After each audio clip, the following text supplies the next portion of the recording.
You are listening to the Mother of All Talk Shows podcast with George Galloway. And this is London, of course, but coming to you all over the world, thanks to the wonders of the internet, all of which is a far cry from when this show began in January of 2006, so more than 14 years ago. Then I was on the rather zany but brilliant Talk Sport radio station, and you can still see some of the best encounters on YouTube from those days. Then the show migrated to the United States, a forerunner actually of what's happening now. It was transferred to a WBAI, which is part of the Pacifica network, and based in Wall Street, as it happens, in New York City. And then back to talk radio, where our luck ran out with the state censor, otherwise known as Ofcom. And then immediately we bounced back on this glorious, utterly glorious platform, for which I thank every day RT and Sputnik, because now no more local radio for us. Now we are talking to people who understand English in every part of the world, and even some in the United States who are not quite so great at the old English. We have something here, an open university of the airwaves. It is a college of knowledge. There are no tuition fees, and you're encouraged to speak back to the teacher. That'll be me, even though I'm actually almost entirely uneducated in any formal sense. When I left school, I went to work in the Michelin tire factory to learn how to make Michelin ZX radial tires. Most of my adversaries in Parliament, I used to say, could not even change one if they had a puncture on the highway. But I was proud to make them. I make this point because any day now, the factory in which I worked, Michelin Tires in Dundee in Scotland, will close its doors for the last time.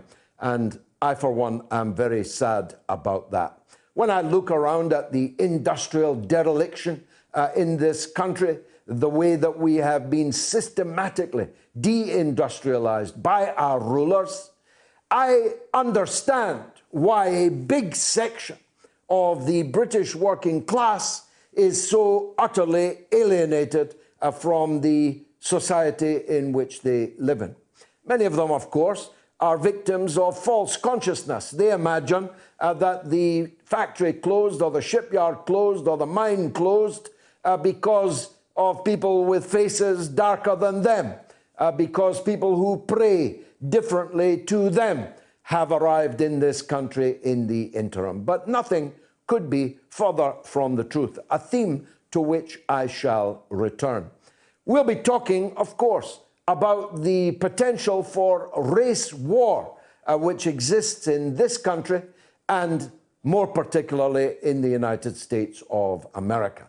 And I'm here to caution against such a race war, because race is actually an entirely manufactured concept. The DNA of a black man and a white man are entirely identical. In fact, a lot of white men, me included, when we go on holiday, we lie out on a sun lounger trying to become a bit darker, a bit more like them. It is one of the most absurd elements of false consciousness that people can be so easily turned against each other on the basis of color. There are many others, but color is the one we're fixated on this weekend after the shocking scenes in London. And I'm no longer shocked by the scenes I'm watching from the United States. But for worldwide viewers and listeners, what happened yesterday was a group of people calling themselves patriots, although a disturbingly high number of them were giving Adolf Hitler salutes. Confused? They are absolutely confused. And that's one of the issues that the rest of us have to face. A substantial section of the British working class through this false consciousness, continually operated on by a malignant, cancerous, so-called mass media, have been twisted into imagining that Abdul, who runs the newsagent on the corner, or Leroy, who teaches your kid football in the gym hall, are somehow the enemy. When in fact, we all have the same enemies. In fact, even in the time of slavery, we all had the same enemies. The British working class didn't enslave anybody. They were themselves the wage slaves of the slavers. The slavers treated the slaves much worse, of course, and they were literally owned property, but the lives of the wage slaves in the 18th and 19th century, and indeed in a very considerable part of the 20th century, were not all that far removed from the economic and social position of the colonized peoples around the world. And so, as a lifelong anti-imperialist and the child and grandchild of lifelong anti-imperialists, I am not guilty of colonialism or of slavery. And that goes for the vast majority of white people in this country, and for that matter, in the United States. Am I against, therefore, Black Lives Matter? Absolutely not. I'm 100% in support of it. As I pointed out in another broadcast earlier this week, if your wife asks you if you love her, it's not the right time to say, I love everybody. If your colleague tells you their father died, it's not the right thing to say, well, everybody's father dies. It might be true, but it isn't the right thing to say. It's called empathy. You have to empathize with a section of the human population who are the descendants of people who were dragged in chains from their own countries, deposited in those chains in another, if they were lucky enough to get across the ocean without dying and being tossed in the drink, like Edward Colston's statue deservedly was in Bristol just the other weekend. But if Black Lives Matter was going to change anything, then Nike and Mercedes and corporate capitalism and high net worth individuals would not be giving them millions of pounds. This is an obvious point which too many have missed. Now, they're doing that because they want to encourage, let's be charitable to them, behavioral change amongst the white population and its state and local security apparatus. That's entirely praiseworthy. That is entirely a demand that we must all associate with, particularly in the United States, but not exclusively in the United States.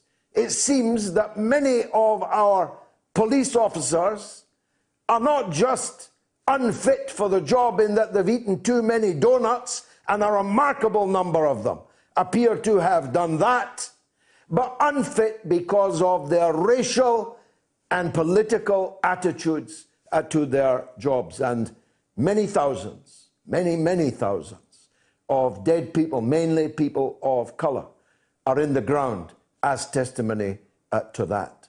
So I support behavioral change, but it's not enough. Because if you don't change the actual political and economic system in which we live, then all that will be is a trifle more polite and probably only on the surface towards each other. A good thing, necessary, but not remotely sufficient. And that point I made, I'm going to restate. If Black Lives Matter was going to change anything systematic in our society, corporate capitalism would not be right now burning the midnight oil, trying to absorb it and co-opt it. It follows, therefore, if fundamental change is necessary, that many of the activities now being pursued with extraordinary vigor are at best a blind alley and at worst likely to deepen the chasm that exists in many parts of Britain based on ethnic origin, based on colour and based on creed. It's the responsibility of all of us to try and unite and fight against the system which oppresses all of us, and will go on doing so even if everybody suddenly becomes really polite, mannerly, gentlemanly towards everybody else. We need to focus on a change that matters. Change that matters. That's what I have been fighting for all of my life.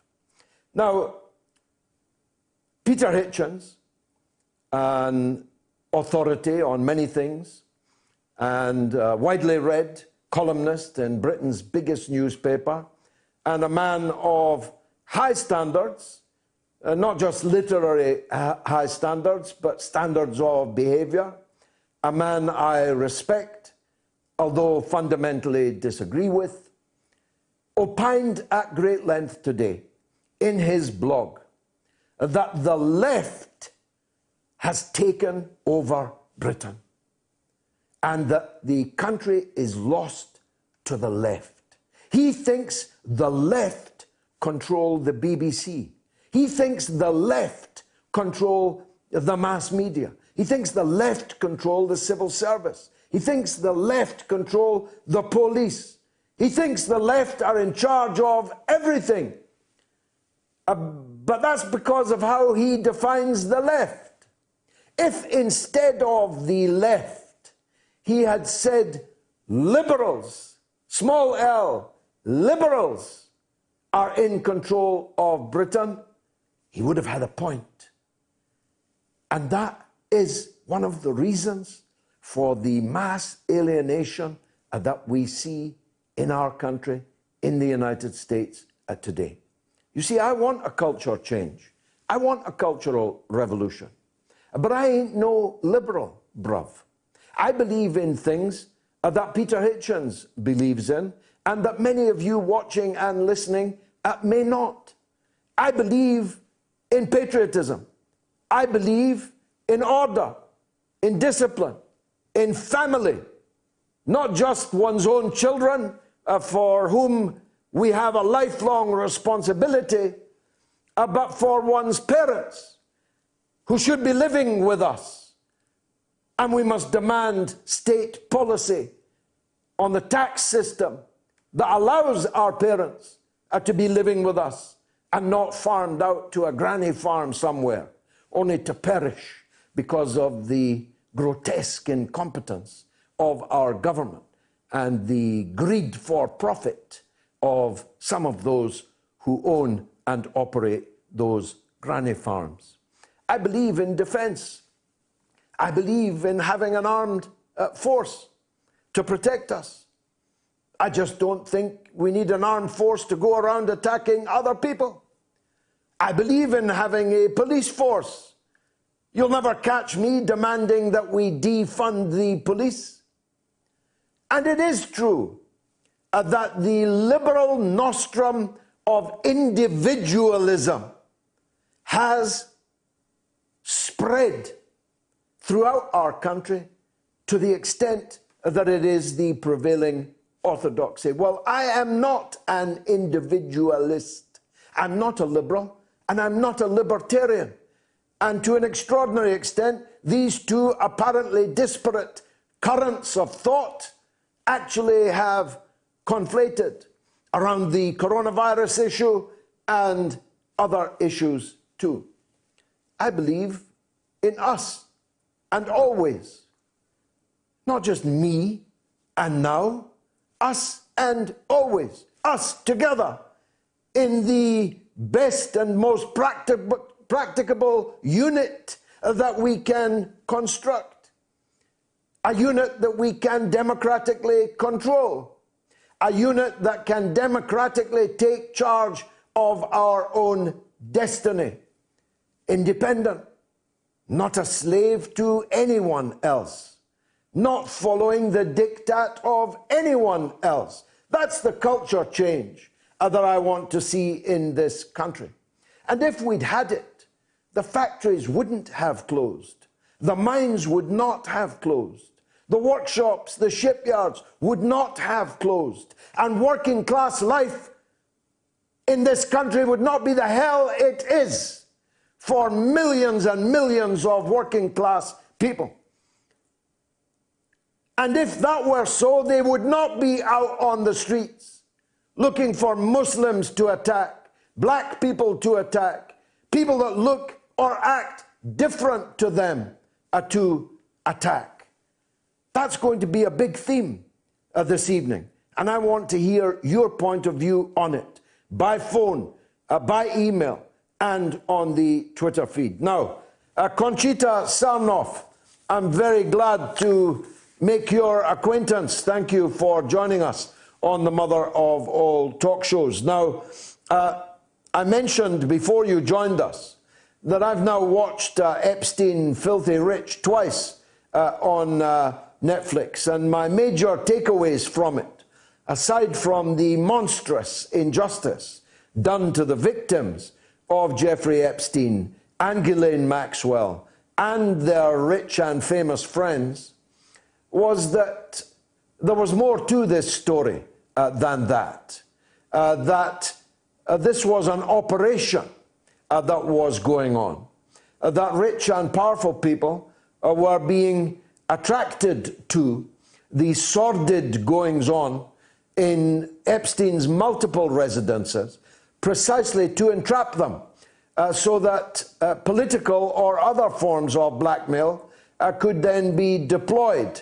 What's your take on that, Conchita? You're an expert on the case. Well, first of all, George, thank you very much for having me on your show.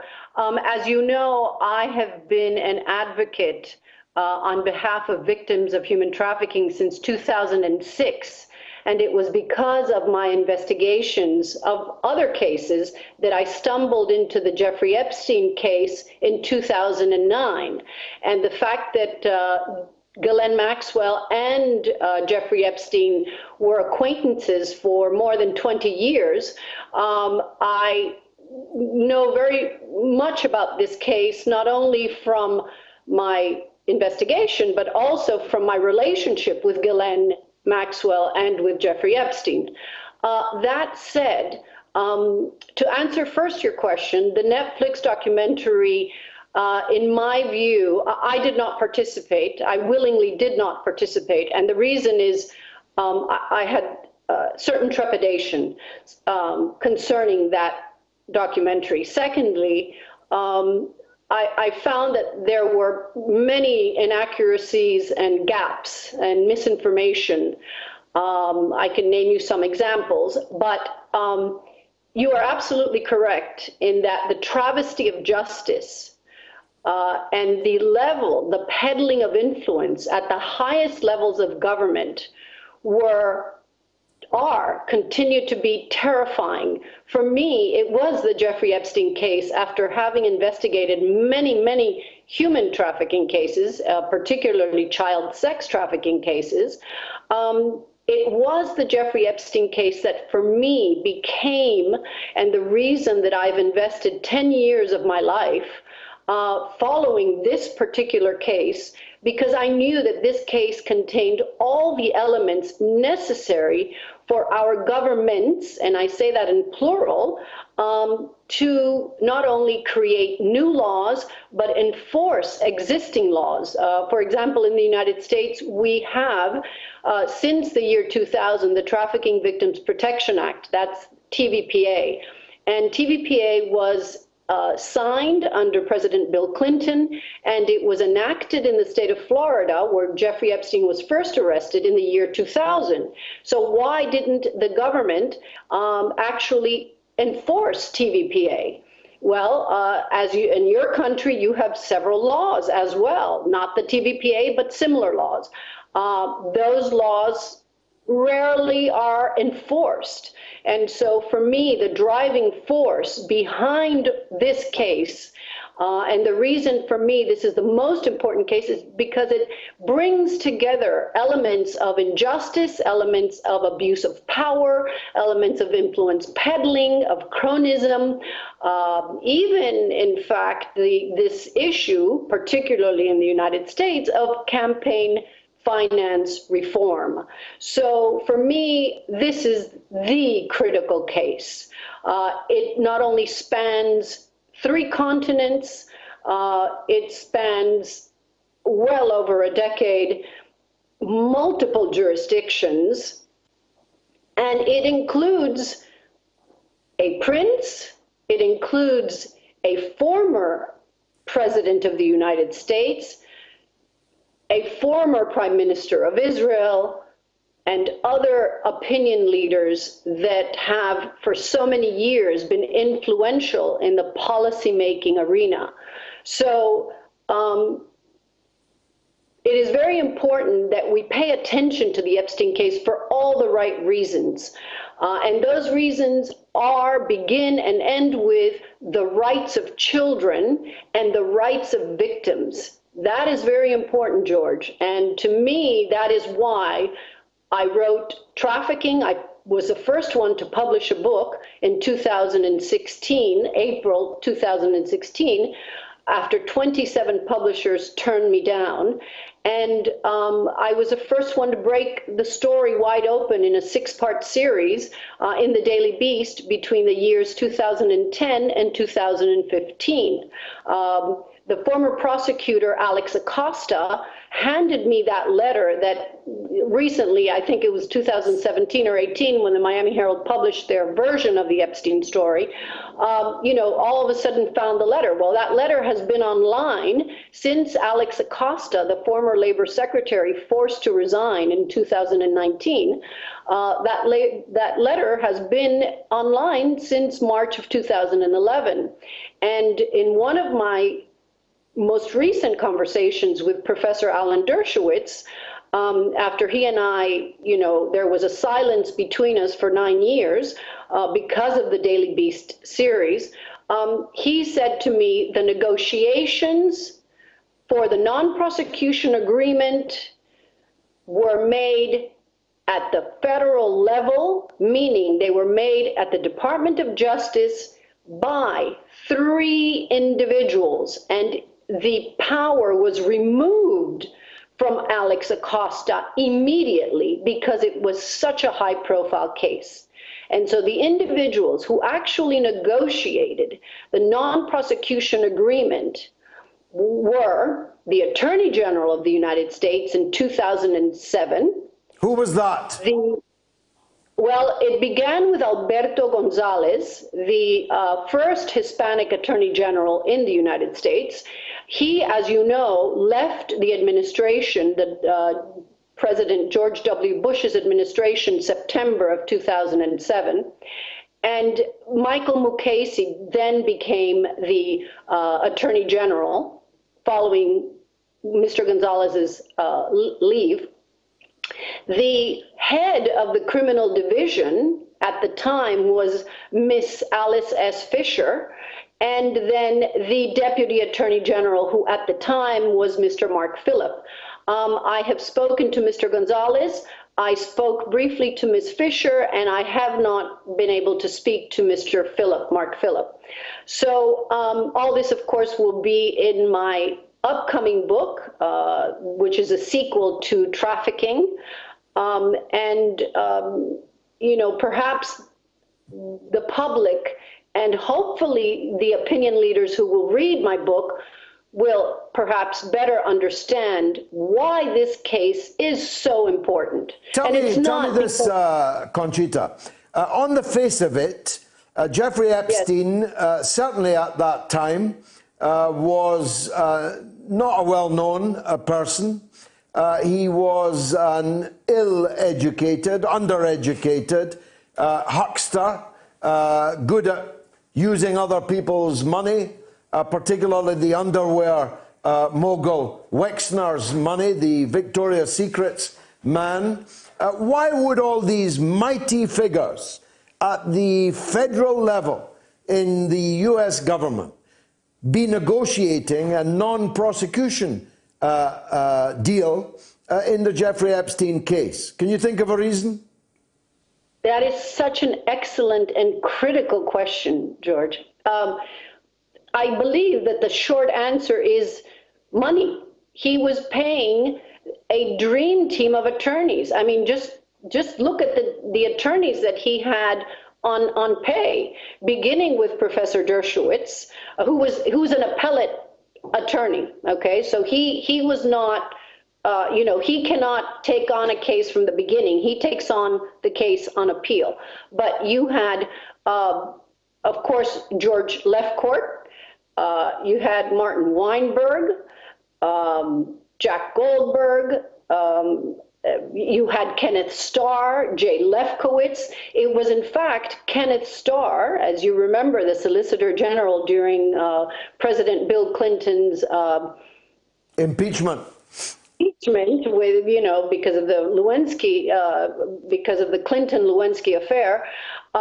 So Kenneth Starr and Jay Lefkowitz negotiated Epstein's non-prosecution agreement. But at the state level, when the case first goes to the state attorney's office, it was in fact Barry Kirshner who wanted Epstein's case to go away immediately.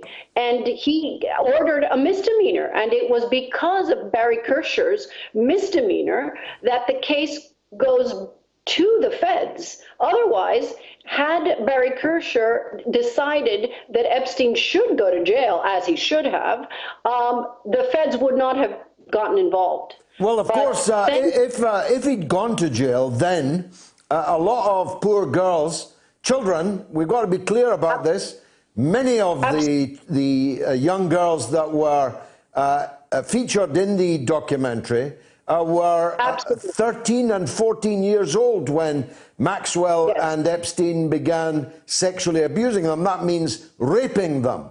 Rape is because a child cannot consent to sexual activity with an adult. So they were raping these children.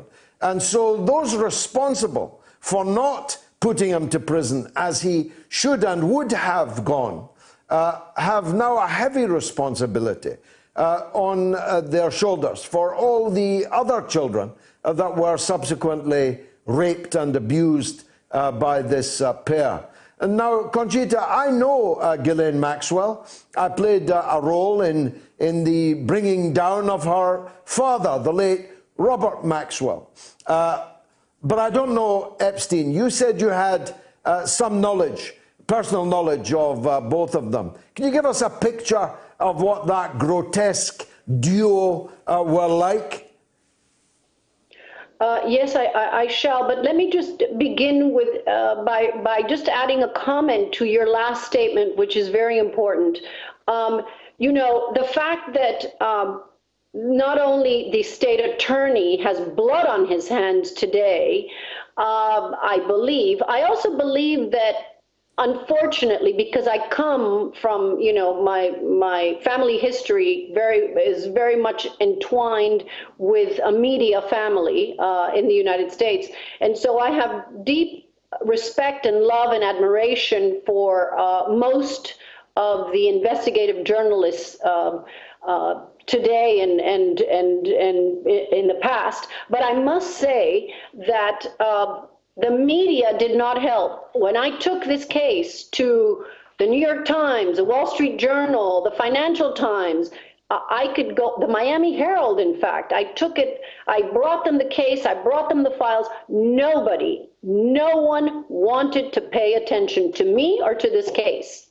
And the only woman who had the courage to take a look at the case, to take a look at the files and tell me we're going forward was Tina Brown, who was the then editor of the Daily Beast. So I wanted to add that because that's very, very important. If it weren't for Tina, perhaps we wouldn't even be where we are today. And I want to publicly thank her. Now, back to your question. I met Ghislaine and Jeffrey more or less at the same time in the early 90s when I met Jeffrey Epstein first.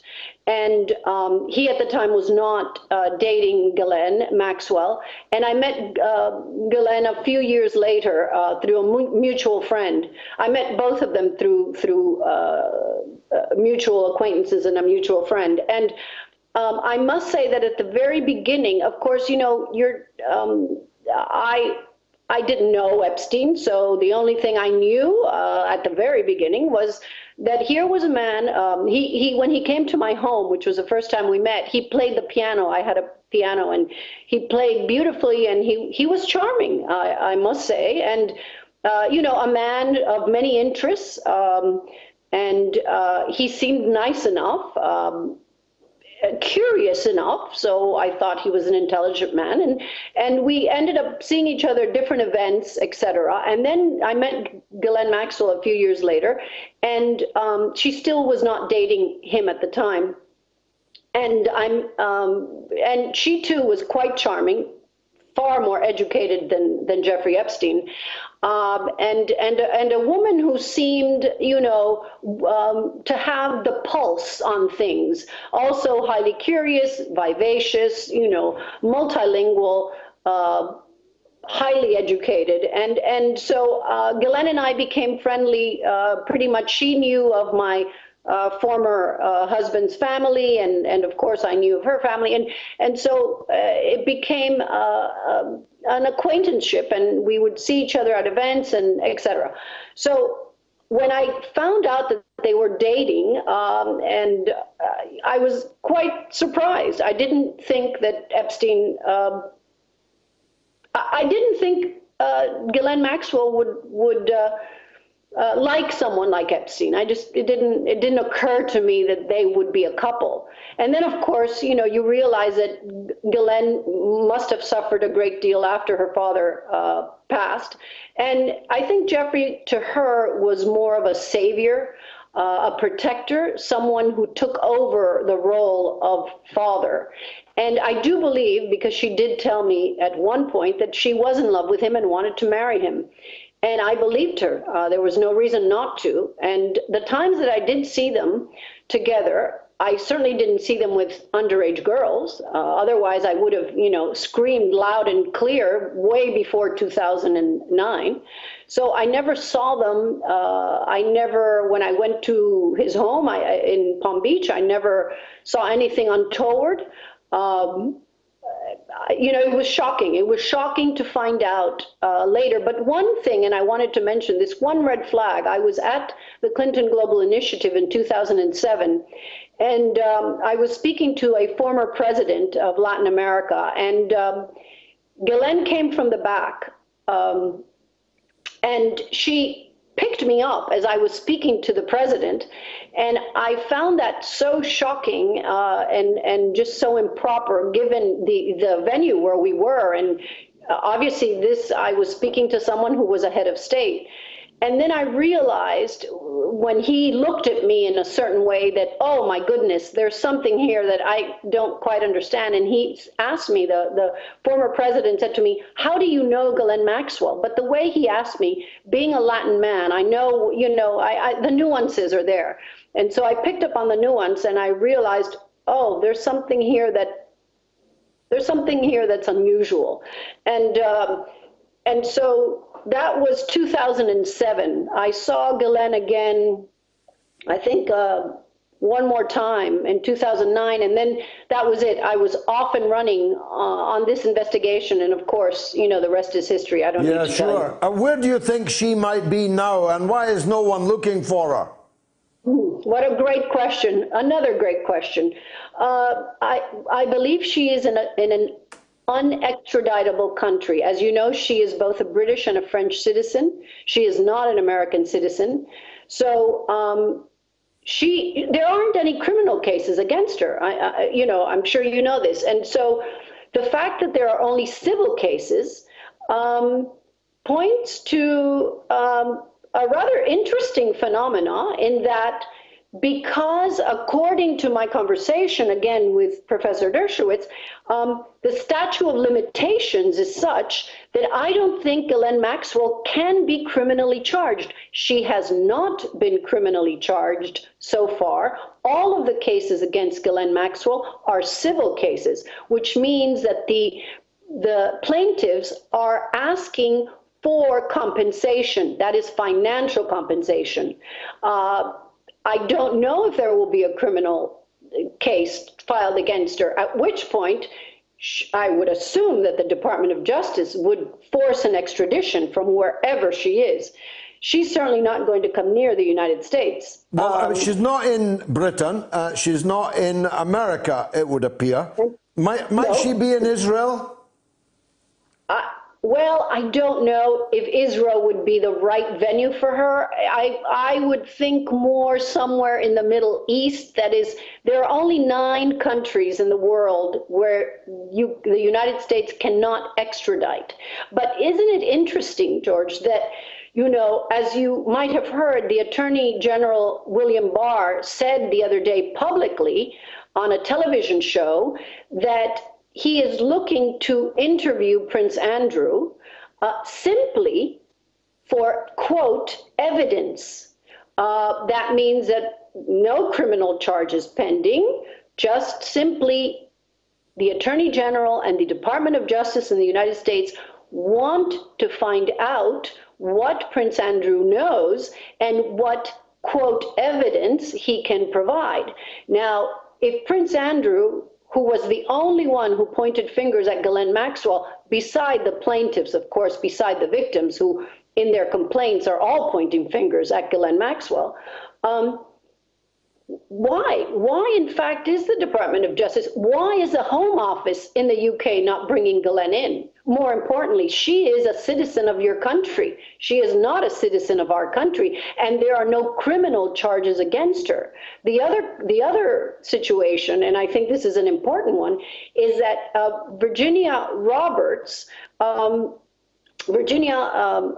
Giuffre, the young lady, the survivor, and the young lady who claimed that she was sexually abused by Prince Andrew, she claims she was 17 years old in the UK, which would make her of age, meaning she was age of consent in the UK, because 17 is age of consent, so it is not a crime in the UK. But if she was in the UK, she'd been trafficked to the UK from a country where 17 is not of age. Hold on, let me get to that. Yes, exactly. That's my point. That is my point. So my point is, she claims that in the UK she was 17, and the first time that she was sexually abused by Prince Andrew in London, she was 17. Well, in London, that would make her of age. However, in the US, because she came from Florida, she was not age of consent. In Florida, age of consent is 18. And then she claims that she also was sexually abused by Prince Andrew in New York and the US Virgin Islands.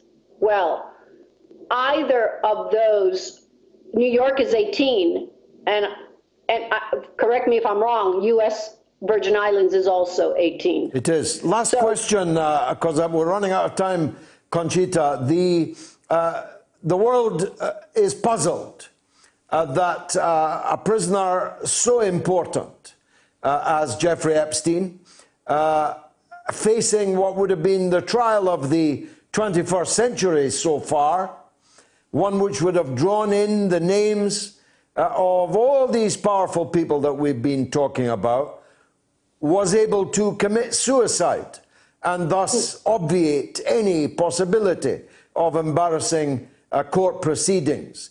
Do you believe that he committed suicide? I do not believe he committed suicide. 1 week following his arrest on July 9th, 2019, I was speaking to an active federal agent, that is an active FBI agent.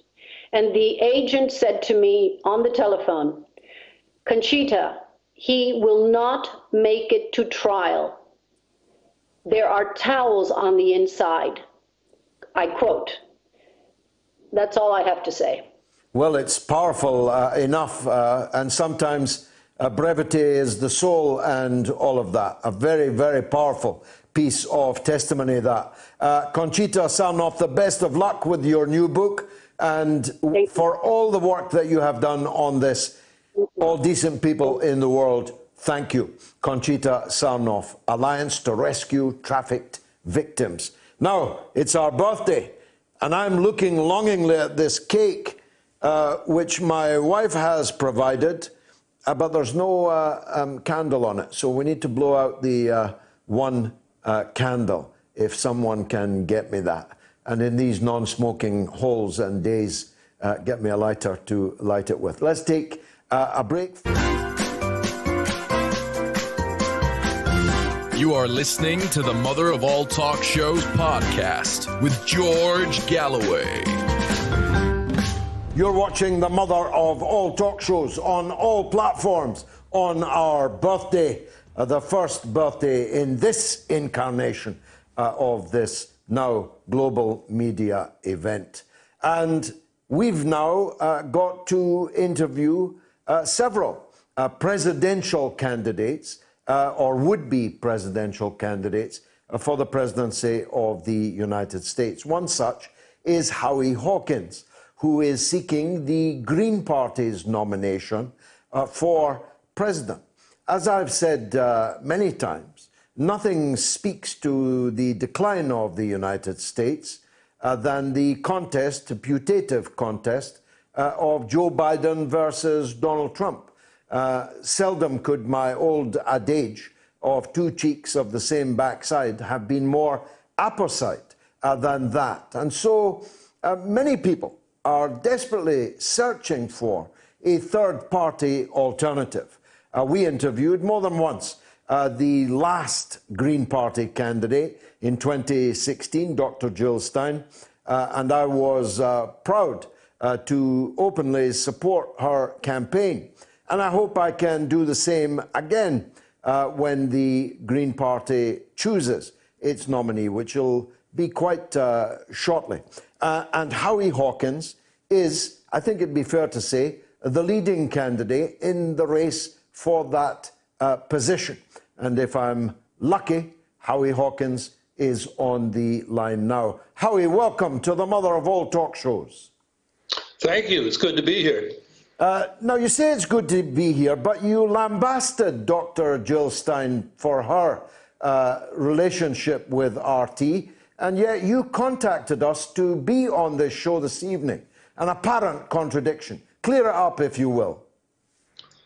I didn't lambaste her for going on RT. I've been on at least half a dozen times in the course of this campaign, so I'm not sure what you're referring to. Oh, I'm referring to a much-watched video in which you lambasted Dr. Jill for going to an RT event in Moscow. I was also at it. Yeah, I thought that what she had to say, which was about international policy, would be ignored. And, you know, that's what happened. They took a picture of her and it was broadcast all over the world like she was sitting there with Putin and General Flynn. And in fact, Putin just sat down at the table for a minute. She didn't really interact with him. So, you know, I thought that wasn't probably the best thing to do in the course of the campaign. It'd be fair to say, though, you have a rather poor view of President Putin and of today's Russia. Yeah, but I don't buy into the Democratic narrative that because whatever they did in the election means that we should escalate the Cold War with Russia, or that we should censor the internet, or that it excuses Hillary Clinton for losing the 2016 election. That was the Electoral College, not Russia, that did that. So I'm not in that camp. But you do think that Russia was a malign actor in the 2016 election, because I've seen you say so. Yeah, that's what intelligence services do. The United States does it too. You know, it's no big surprise. Well, somebody else that you lambasted in the same interview was Julian Assange. you weren't exactly supportive of Julian Assange. Explain why. Well, I'm supportive of the U.S. dropping the charges against him and him being freed. And I've been clear about that from the beginning. I did say that I thought him direct messaging with Donald Trump Jr. during that campaign. I didn't like that. You know, the Trumps represent the most racist reactionary forces in this country. And what about the Syrian president? You were equally scathing about him. Just explain why you take that view, given that the Syrian government is trying to fight off, with Russia's help, some of the worst head-chopping, throat-cutting fanatics to be found anywhere on the globe. Well, those people should be defeated, the jihadis. There was also an uprising of people demanding bread and freedom nonviolently, and Assad was repressive toward them. That's my criticism of Assad. But you want him to win the war? The jihadis should be defeated, yes. By him? Well, yeah, he's fighting them, and the Russians are helping him. So, yeah, okay, I'm glad we've cleared that up, if we have cleared it up. Let's talk about the main policy planks of your campaign, Howie, and how close you are to getting the gig, as it were, as the Green Party nominee. Well, to the latter question, I think we're about 90% of the way to a first round win in the Green Party convention on July 11th. And we expect to get over the top by the end of this coming week. In terms of my policy platform, I've been framing it around 3 life or death issues, and now we have a 4th, the coronavirus crisis. And I'll talk about that first. The United States has 4% of the world's population and 30% of the COVID-19 deaths, because both governing parties in this country are presiding over a failed state. They can't figure out how to test people, trace the contacts, and quarantine those infected, like most organized countries around the world are doing, and have been able to successfully suppress the virus to a great extent. So that's number one. Neither party is putting forward a program. Trump is incompetent and really indifferent, and Biden has been invisible, and when he pops his head up, he's incoherent. He doesn't make clear demands about what we need to do now. So that's one. Second life or death issue is the climate meltdown. And I've been calling since 2010, I was the first candidate in the United States to call for a Green New Deal to transform all our productive systems to zero to negative greenhouse gas emissions on 100% clean energy by 2030. So we have an eco-socialist Green New Deal that will do a lot of this through the public sector, a public energy system, public transportation system, and manufacturing green manufacturing equipment so that we can transform our productive systems. Second issue is inequality, or the third issue, third life or death issue. Working class life expectancies in this country are declining, and that's inexcusable. So we call for an economic bill of rights, so everybody has the right to a living wage job, income above poverty, affordable housing, comprehensive health care, lifelong tuition-free public education, and a secure retirement. And then the last issue that's life or death that none of the presidential candidates in this country are talking about is this new nuclear arms race. We're just about to see the last bilateral treaty between the United States and Russia on nuclear arms, the Strategic Arms Treaty, expire next February 5th, and there are no negotiations going on. So what I'm calling for is tension-reducing initiatives, cut the military budget by 75%, withdraw U.S. troops from these 7 shooting wars and all the over 100 countries where special operations take action every year, from the over 800 foreign military bases, pledge no first use of nuclear weapons, disarm to a minimum credible deterrent, and then go to the other nuclear powers and say we want complete and mutual nuclear disarmament. And we'll have the support of the 122 nations that agreed to the text on the treaty on the prohibition of nuclear weapons 3 years ago. So that's a huge issue that we want to make a top campaign issue. So that's the core of my platform and what I'm running on. Well, it's powerful for sure. Howie, where do you start? Maybe this all occurred after your platform was drawn up, but you are obviously going to have to deal with it. What about the conduct of the police in the United States? Everyone all around the world can hardly turn on their phones without seeing another video of another police officer murdering another black man. What's your stand on all of that? Well, I think just like the COVID-19 crisis revealed that this country is a failed state for everybody, what's been exposed since the George Floyd lynching is that we've had a pandemic of racism for centuries, and that this country's always been a failed state for Black America. So what we're calling for is obviously what they call defunding the police. Stop having the police harass low-income people, people of color, for non-criminal offenses, low-level offenses, just to fill the mass incarceration system, and transfer those funds to people that can deal with problems like homelessness. Homeless people need a home, not a cop coming and push them along or arrest them for vagrancy. People with mental health crises or drug addiction need medical treatment, not a police officer. So that's one thing. And the other thing we're talking about is community control of the police. We need elected police commissions with the power to hire and fire the police chief, to investigate and discipline officer misconduct, and to negotiate contracts with the police unions, which tend to have special provisions in their contracts which protect officers from accountability. And then the other thing we're calling for is automatic federal investigation and prosecution when the police violate the civil rights of a person, including injury and death. And we call it the Johnny Gamage Law, named after a guy from the neighborhood I'm sitting in named Johnny Gamage, who was suffocated to death by police in Pittsburgh suburbs in 1995 when he was visiting his cousin, also from this neighborhood, who was playing football for the Pittsburgh Steelers. So we need the local district attorneys and even the state attorneys general are too close to the local police. They're not distant enough to do a real independent investigation. So we want the Department of Justice to do that. Now, of course, we need somebody other than Bill Barr in charge of the Department of Justice for that to work. Now, finally, and I'm grateful for your time, Howie, and your busy schedule.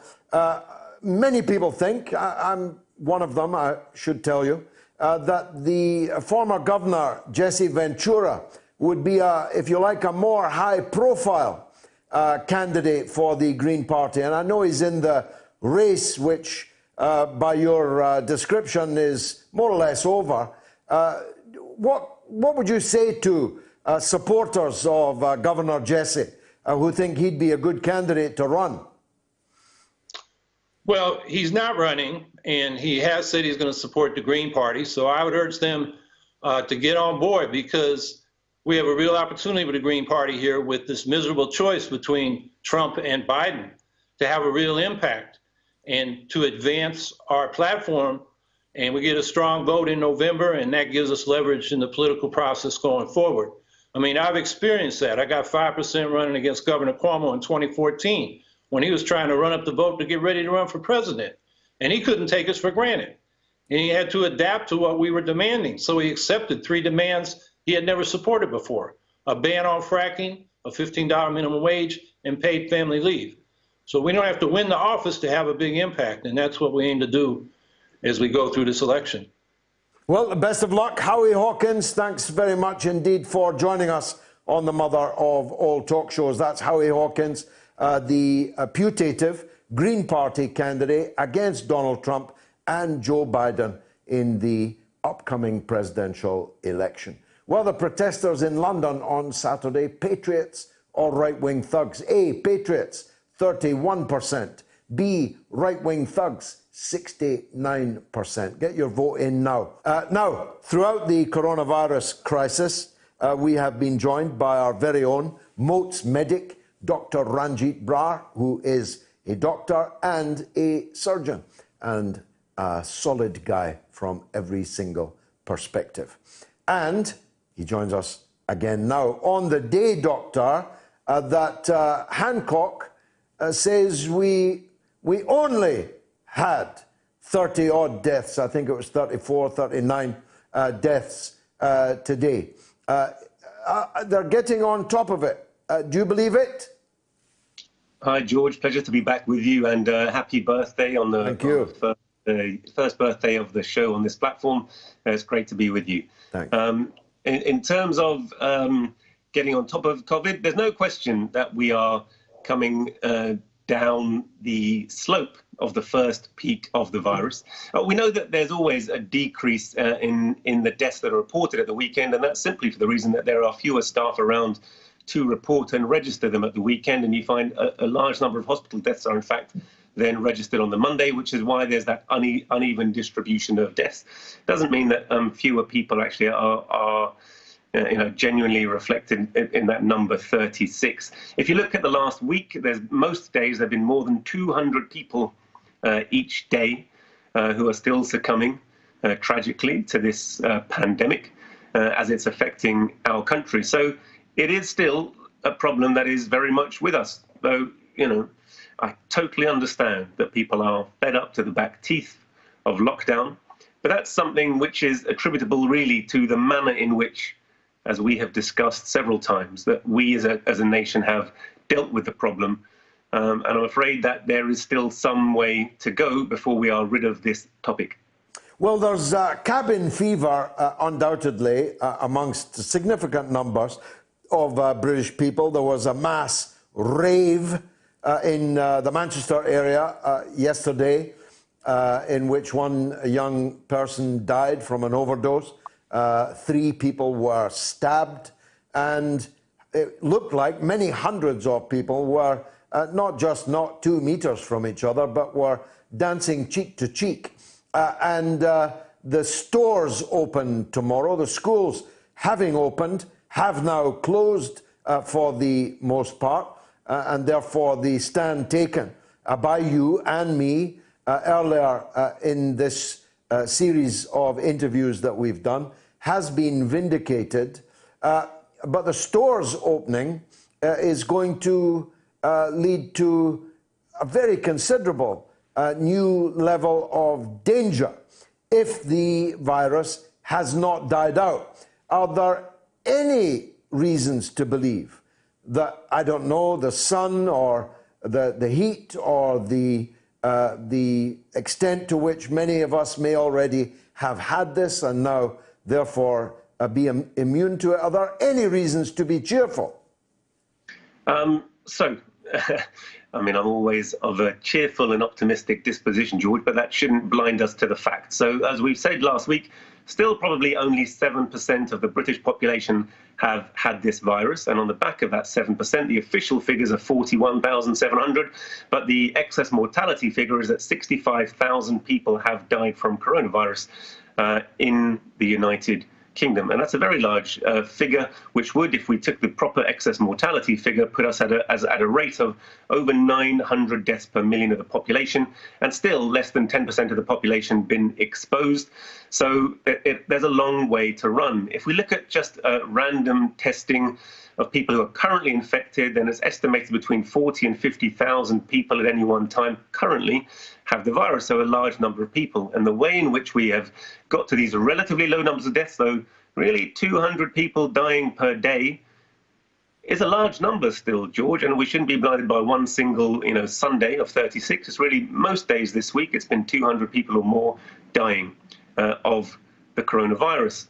And I can tell you from my own experience in hospital, there are sporadic outbreaks on wards and within the hospital, which reflects the fact that this virus is still very much prevalent in the population. And so there's an ongoing debate about our factors and the measures we can take in order to minimize the risk of, really a kind of exponential growth phase reestablishing itself.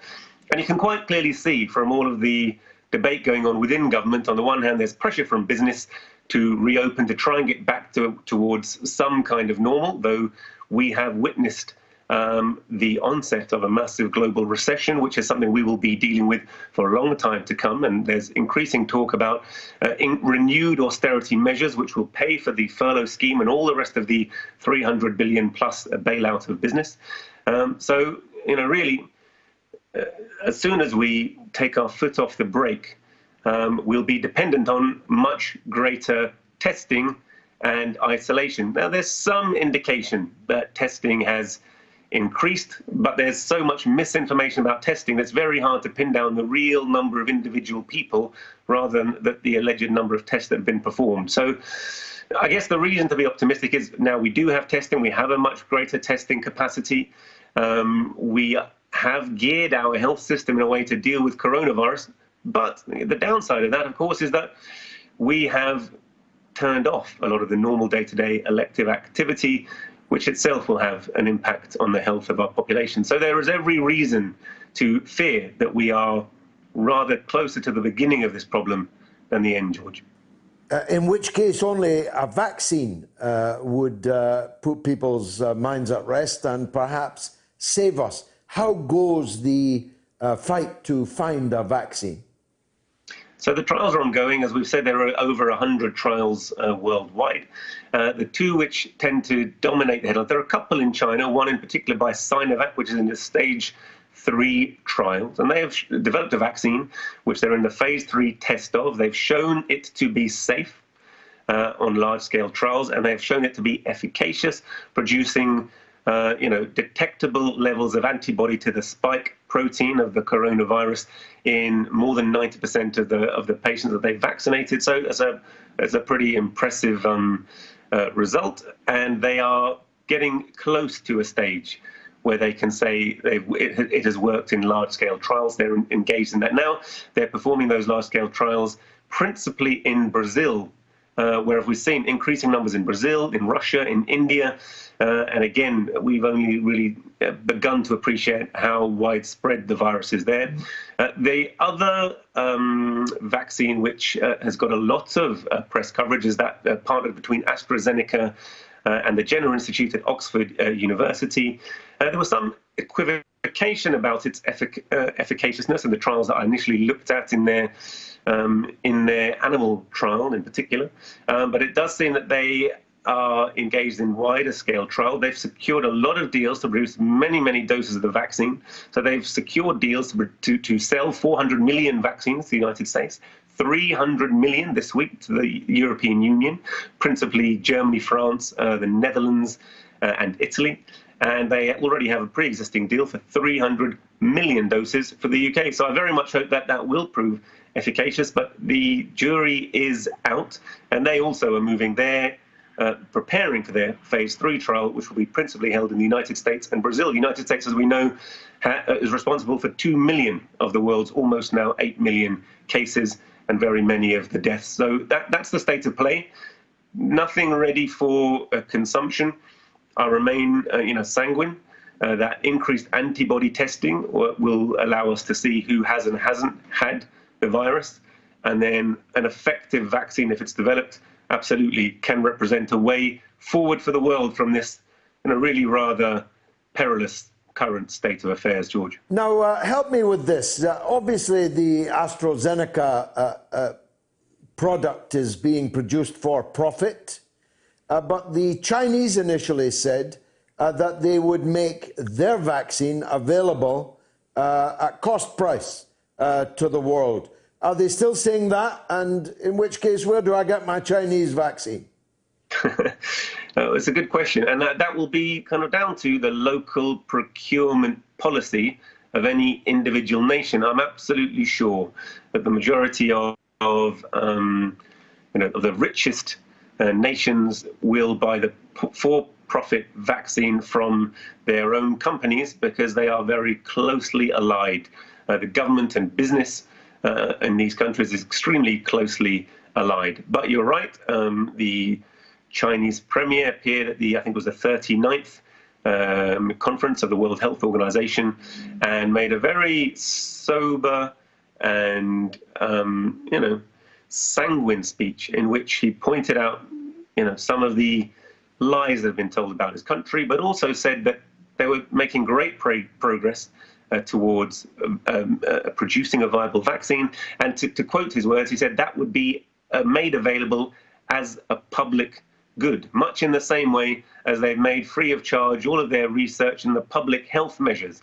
It still remains the case, that China's great success and other countries' great success in dealing with the vaccine have been the public health measures, the infrastructure measures, and the manner in which their government and administration mobilized to protect the lives of their people and put the consideration of people's lives first. But they have said they will produce the vaccine at cost, you're quite right, and that they would make it available for those who want it. But it will be up to our local health system to say whether or not they will take that and administer it to the population. Yeah, you don't need to be Einstein to work out what that choice will be. Finally, and I'm grateful for your time as always, what's the morale now? What's the feeling? What's the chatter in the canteen and on the wards amongst your colleagues in the service? Do they think that they are past the worst, or do they feel that the worst is yet to come? So it's unquestionably the case that there are fewer people with coronavirus in hospital. The number of wards dedicated as pure coronavirus wards are becoming fewer. The number of medical doctors and ITU doctors involved only with treating coronavirus is becoming fewer. Services are planning and making plans to go back to normal service, but equally there are ongoing sporadic outbreaks. It's affecting everything we do. We've got a vastly reduced volume of elective surgery, and it seems that we're heading towards a situation where there are as many as 10 million patients who are on the NHS waiting list for appointments and procedures. When going into this coronavirus crisis, there were 2 million. So it does highlight one thing. We're told that the NHS has not been overwhelmed. Certainly the Conservative Party in their daily briefings, the ministerial leaders of those briefings are constantly pointing out that the NHS has not been overwhelmed, and therefore that is the reason we can downgrade our response to coronavirus. Really, these statistics show you that that is not the case. The NHS was overwhelmed. It wasn't totally overwhelmed. We were able to treat people and admit them, but only by really stopping all normal activity of the National Health Service. And really that amounts to having been overwhelmed. And it shows you the results of ongoing privatization, the results of decreased bed capacity, and the legacy that we are leaving, really, of an undercapacity to deal with the day-to-day health needs of the British population. And coronavirus has exacerbated that and held the mirror up to it, but has not been the sole agent of it, rather than policy. Well, look, take from me to you and through you to the NHS the congratulations of all right-thinking people for everything that you have done, but on this occasion for saving the life of the great national treasure Michael Rosen, who might even be listening to the show this evening. This former children's laureate, children's author, this mountain of an intellect and a man. He spent 100 days at death's door, but thanks to the NHS he has survived, and he's even back on Twitter. And may God strengthen him. Thank you, Dr. Ranjeet, for everything and for your appearance on the show this evening. I appreciate that. Poll number 2, who should I address as next week? A, James Dean, a disappointing 11. It shows I'm getting old. B, Elvis, not in the Vegas years, I hope, 32%. But Colombo well out in front, as I suspected he would be, at 57%. Other suggestions are James Bond. Have we got a picture of him? Well, Sean Connery, pushy galore. Uncle Albert? Ah, come on. My beard is never like that. Dame Edna Everage, I never cross-dress. Trust me on that. And there are many, many others. Extraordinary. Danny Blaine says, Uncle Albert with trigger suit on. Thank you very much. Let's take a call from Ireland, from Dave. Go ahead, Dave. Hello, George. Hope you're well. I was listening to your monologue Yes. And I was interested in you talking about, and I don't know whether I've got this right, so I need to ask the question. Were you saying that Rhodes had slaves in Rhodesia? I'm saying that Rhodes systemized a system of segregation which paved the way to apartheid, not least in the country called after him, Rhodesia. Oh, I don't have a problem with that. That's fine. I thought I'd heard you say that. Well, that there was slavery in Rhodesia, but you know, slavery is. He was responsible slavery is a very specific term. No, he was responsible for mass deaths amongst Africans, and he invented, you could say, a system of apartheid which was later used ruthlessly in Rhodesia and in South Africa. That's what I was saying about him. Okay, that's fine. As long as, you know, because I was born and grew up in the country, and we certainly wasn't utopia, but it just concerns me that, like we had the white nutcase in America that used Rhodesia as a reference point. And then other people on the other side. I love Zimbabwe, by the way, Dave. I've visited it many times. I love it. I love absolutely it. I love the it, country. and I miss it. And it is Zimbabwe. It is not Rhodesia. But you know, unfortunately, it's not doing well right now. No, you know, it's got many problems. But there's too many people around the world who don't understand the country and the people. Yeah, it's beautiful country. It's beautiful people. Totally. Its history is not perfect. You know, we have Rhodesians like my dad and my uncle who flew a Spitfire in the Battle of Britain. His Spitfire was called the Dominant Factor. We cannot march in remembrance of our fathers and uncles who fought in the Second World War. So there's a lot of bitterness. Well, wasn't Ian Smith a pilot at the Battle of Britain? Ian Smith was a pilot. He was shot down 5 times. He worked with the Italian resistance. So, you know, there's shades of grey, unfortunately. Well, history ain't no morality play, Dave. That's right. Which part of the country are you from? I'm from Bulawayo, from the south. I knew you were going to say that. And it's one of my favourite places in all the world. Do you know, George, look, I don't have a problem with anyone saying what you said about Rhodes. No problem at all. I have a problem with, and they start talking about slavery in Rhodesia. But you know that at the end of the day, you know this, that Rhodes, when he died, his body was taken back to the Metopus, and he got an Amandabele escort. So the Amandabele in the area went down and protected his body and let it rest in the Metopus. Now, I don't understand that, you know, but it's called the realities of what happened. It's called the Stockholm Syndrome, Dave. Thanks for your call. I appreciate it. I've got to go to my hometown. Andy is in Dundee. Go ahead, Andy. Happy birthday, George. Thank you, son. Yeah, mate, I'm for it because you seem to be eulogising Churchill quite a bit, like. And what it is my grandfather was a prisoner of war for 4.5 years in Japan. Uh-huh. And he blamed it on Churchill. He never fired a shot in anger while he was in the army. What happened was, when the Japs overrun Singapore, there was boats full of thousands and thousands of British troops going into Singapore, into the harbour. Mm-hmm. And Churchill knew, before they docked in that harbour, that the Japs had overrun it. And he told the soldiers on their boats, just surrender to the Japs.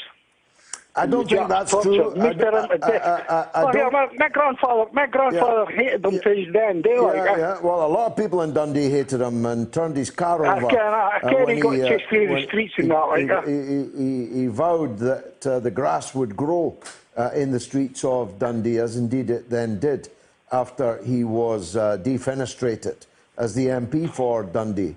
All I've got time to say is this, Andy.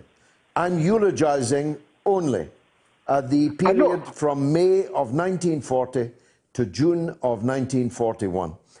And it's not a small eulogy, because If it were not for those 13 months, we wouldn't be having this conversation now, Andy.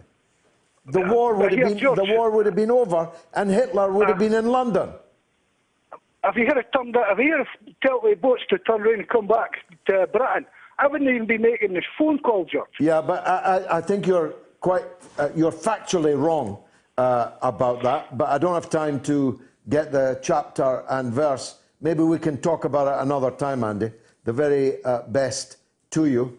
My cake is looking ever more tempting to me, but I've been told that the smoke alarms in this studio are so sensitive that I cannot light a candle because otherwise the whole building will says Mark Haley. Mark Haley was a fine-looking man. Aria Scola says, one private eye like Colombo, I'm blocking shots like Motombo. I don't know what any of this means. Boyd Dixon gives me another Rangers suggestion. Trevor Stephen, and so on. He also gives me Terry Hurlock. My goodness, that's a name from the past. Jobs Not War says Wurzel Gummidge. Thanks, mate. And Freemo 515 says your American guests are almost incoherent this week. Let's hope next year is better. And somebody says Andy Panday. Somebody says Thatcher was on meths. Oh dear. Some of the people sending these things in are on meths. Lisa Ann on tweets says, you get all nasty people in all races. That will never stop. If anything, after the last 2 weeks, it's going to get a lot worse. And Flint, quarantined in Colombia, says what you said in regards to yesterday's protesters. This is incredibly gullible of you. These same football hooligans are used to delegitimize Brexit as a racist endeavour, something you know to be false, yet you swallow this simplistic narrative wholesale. What have I swallowed wholesale? The whole world has seen these so-called football supporters Sieg Heiling and goose-stepping and pouring vicious, racist insults on black people. The whole world saw it. In what sense have I swallowed it wholesale? You will never know, says about yesterday's protesters, low IQs, that's about it. Stop stirring. They were paid to do it. Were they? Do tell me more. Who paid them to do it?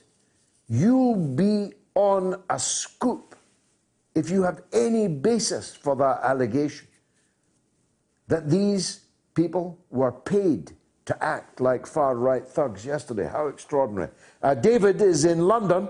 Go ahead, David. Hi, George. How are you? By the grace of God, I'm good. Nice to hear from you. It's always nice to speak to you, too. George, I don't know, this is my question, but it's just to refer back to the last time I spoke to you.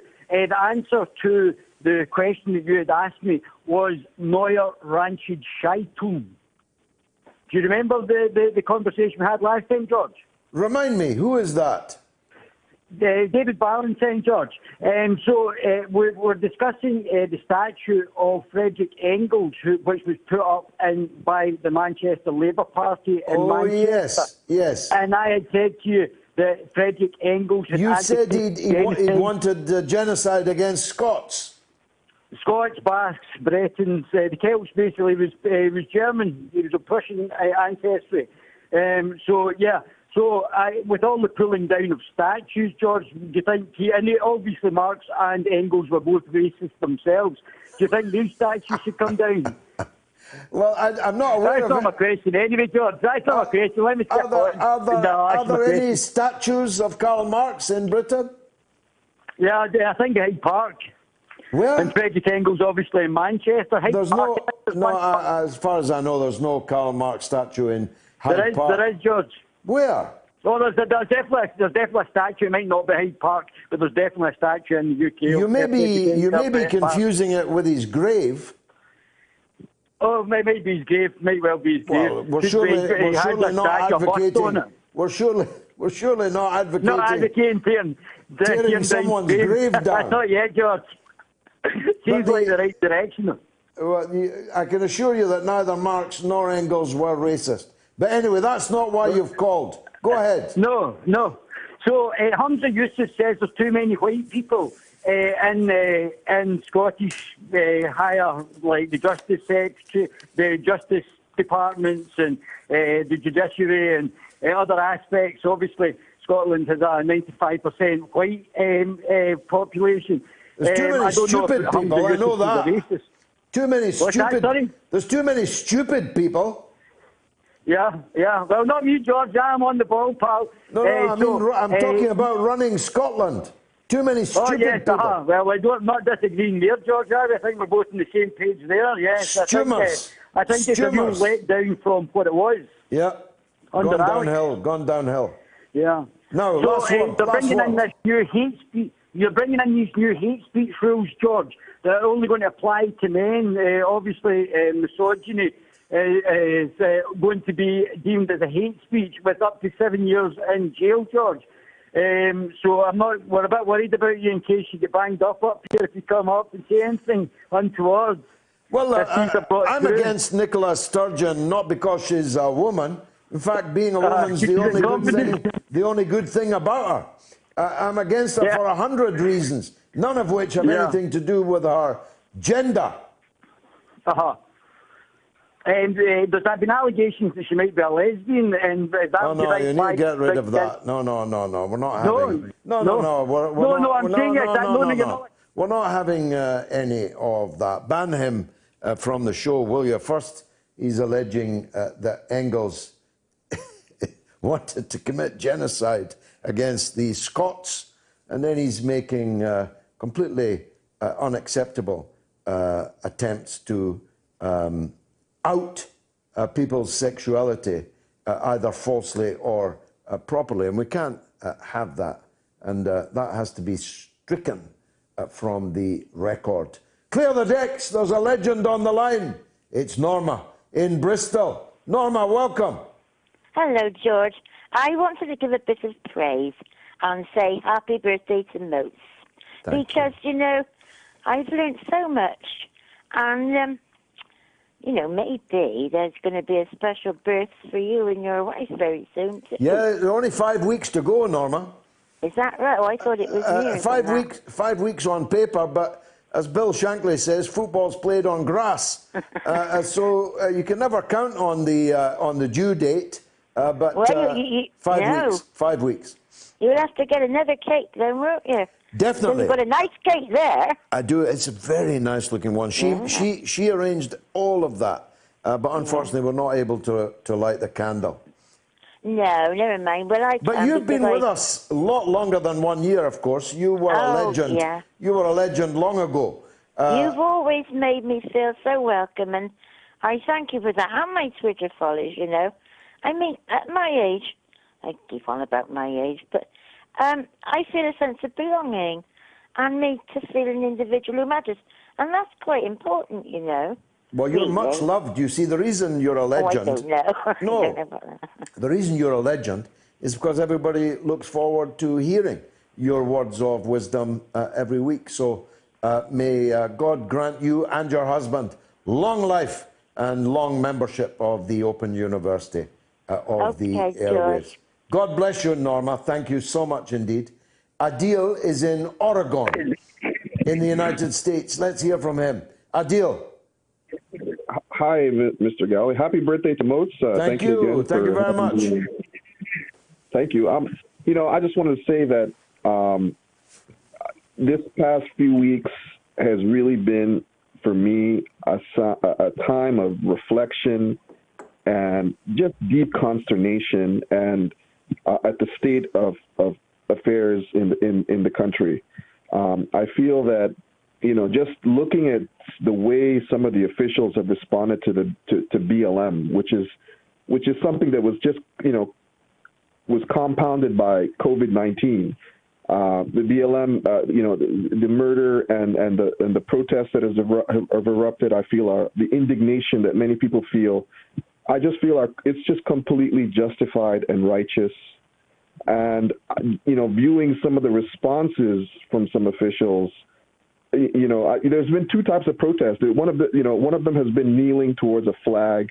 The other has been laying down in prostration and saying the words of a dying man. And then looking at how officials, their demonstration of solidarity to the public is to kneel for the length of time that a man was being murdered. 8 minutes and 26 seconds. That was their way of signaling solidarity. And I just said to myself, my God, like this is just people are searching for ways to express their anguish. Adil, it's worth making this point at this stage. The young 17-year-old girl, a black teenager, who filmed the lynching of George Floyd with all the inherent danger to herself for doing so, is a hero of Rosa Parks' stature in this picture. Because if that young girl had been too afraid to take that video, then we might never have heard of it. Absolutely. I mean, it just begs the question as to what are we not seeing? What is not being documented? Yeah. Imagine. Anyway, thanks, Adil. The hour is against us. One last call, I think. Sarkar in Glasgow on Donald Trump's birthday. Go ahead, Sarkar. Oh, George, good evening. Long time, but fantastic show. And happy one-year birthday, George, for the show. Thank you. George, I have a very important question. Like, off late, you've been seeing protests, counter-protests all over the world with relations to what happened with George Floyd. Like today, I'm in Glasgow. I know something what happened in George Square was not the most pleasing. What I'm more worried is, the U.S. election is sometime in November. See the way the protests have been going on. Do you think that these protests would be hijacked and playing into Donald Trump's hands by mobilizing all the far-right people to vote for him? Because a few days ago he tweeted law and order. This was something which was used by Nixon way back just before his election campaign, I think, during the 1960s problems which happened. Could there be a possibility? Because I don't know. There is, and I alluded to it in my short that you saw earlier, that in fact this is being weaponized by the right in America to turn this into a false dichotomy of black people versus all the others, of anti-fascists against all the others. It's being weaponized into a law and order election. And in that picture, Trump hopes that people will see him as the champion of law and order, which, if you know anything about Trump and his business dealings, is a rum estimation of the kind of man that he is. But it might work. It might be the case that Donald Trump is re-elected in November, in which case fasten your seatbelts, don't you think? Oh my God, I mean, seriously, that Betty Davis line, fasten your seatbelts, is going to be a bumpy ride. Trust me, George, believe me, I've been really disturbed with what I've been seeing, and I personally don't know if the world can take any more of any dictators or any right-wing fanatics as leaders. Honestly, that's my honest opinion. Thank you very much, Sarkar. Alas, that's the last call we'll be able to take. Nigat says, watching yesterday's protests, what is wrong with Britain? Jason says, if the so-called patriots didn't go extreme right into fascism, there'd be no need for Antifa. If they paid more attention to history in school, we'd avoid the stupidness of of communism and fascism, Jason says. And Kenny Ross says, Antifa are a handful of disenfranchised white kids. 40 years ago, we called them punks.